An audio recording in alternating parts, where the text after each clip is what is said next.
স্টুডেন্টদের পরীক্ষা দিতে দেয় না। এখন ভাই মনের ভিতরে শান্তি, সেই অনুভব, সেই ভাই সেই অস্থির লাগতেছে ভাই। ওরা জানে না কাদের সাথে ভাঙ্গা নিছে, ওরা জানে না। 35 কোটি খাইছে, 35 200 কোটি খাইছি ভাই। Equal equal.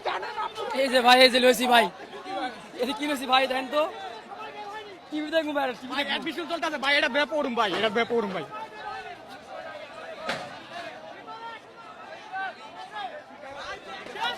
অনেক খুশি, আমাদের মালামাল সবকিছু লুট করে নিয়ে গেছে, আমরা নিতে পারি সার্থক।